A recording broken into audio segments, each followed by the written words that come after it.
Hey folks, and welcome back to another video. So I've just sat for the last 5 minutes wondering whether to press record on the video, because what I'm about to share is actually still quite raw and, well, very personal, to be honest. But obviously I have pressed record and I'm going for it because what I'm about to share could just help you or somebody that you love. So I recently had a health scare and a trip to hospital and a diagnosis, and I want to share this with you because I've had a bit of a health journey that I've been on over the last 6 months. It started off with a vitamin D deficiency diagnosis, and you may have seen the video about that, and I did a video about the light box to kind of help lift my mood, etc. But there's a final bit of the jigsaw puzzle that's just come into place, and I'm very relieved. But it's been very enlightening, and what I'm about to share could be quite life-changing for you. So going back about a month ago, I ended up with I developed some really strange symptoms that had been kind of building probably for a few weeks. But I ended up with pins and needles in my arms and really kind of aching, fatigued muscles, like I'd been hanging from a monkey bar for hours and hours, and my muscles, it almost felt hard to lift up my arms, and I had these muscle spasms all over my body, like somebody was kind of flicking my muscles.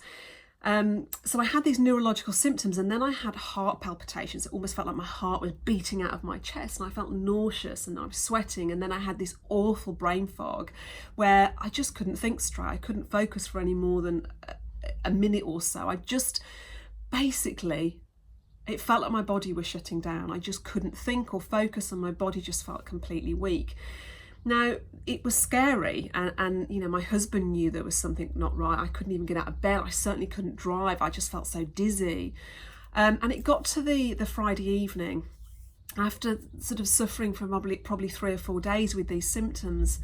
And I said to my husband, I need to go to hospital. There's something not right. Now, I don't take that decision lightly because I can't even remember the last time I've been to see my doctor until recently. It's been many years. I don't like to be a bother. I don't like to put anybody out. So going to A&E was a big decision for me, but I knew I had to because I just felt so unwell. So we ended up in A&E on a Friday night, 8 hours of tests later, and they were very good, and they tested my heart. They did an ECG, they did a chest scan, x-ray, all that kind of stuff, and it showed nothing. And they sent me away and said to me, it's anxiety. Now, I know stress and anxiety can do big things to your body. It can cause all sorts of symptoms, but I knew in my gut that it wasn't anxiety, that there was something else going on. I just knew it. Now, I went home and I thought, right, okay, if it's anxiety, I'm going to do my affirmations, I'm going to do my tapping, I'm going to make myself feel well, I'm going to will myself to feel better. And I really tried hard to do this, and I did feel better to a point, but by the Sunday night I was feeling worse physically, and I said to my husband, this just cannot be right. Now, it was the bank holiday Monday the following day, so I couldn't go and see the doctor, and I said, look, take me back. So we went back to A&E and we sat in front of a doctor, and I said to him, yeah, okay, it could be anxiety. He was thinking it was anxiety as well. I said, but I don't think it is. Now, he re-looked at my bloods and he said to me, you are slightly anemic. He said it might be worth calling your doctor tomorrow and getting your B12 levels checked. It could be related. So that's what I did. The next morning I phoned my doctor and I said, right, can you test my B12? And she was very willing to do that. I explained about the hospital, etc.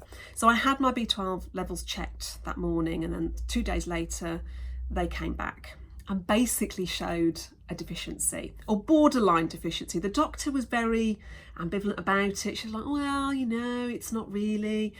But I felt really poorly, and having done my own research on B12, I knew my levels were low. So they might not be NHS deficient, but they were absolutely sitting on the borderline, and I knew it was worth giving it a shot. So I came away from the doctors, I bought some B12 drops and some pads, like a nicotine pad, you can see it, but that you pop on your neck. And literally within 6 hours, I could feel my body coming back into, I don't know, alignment. I could feel it making a difference. And the thing about B12 is, it has an immediate effect. As soon as you put it into your body, it's like a plant that withers and it literally comes back to life. Now, neurological symptoms naturally take longer to sort out, so I'm still having a lot of the neurological problems. However, the brain fog and the heart palpitations resided. And I started, so within 12 hours, I started to feel better. I started to feel myself again. So this was a huge, huge relief. Now, what's interesting about B12 is we get B12 from animal products, animals, right? Now, I'm not a vegan, but not far off it. I have no dairy. I drink oat milk and almond milk and stuff like that.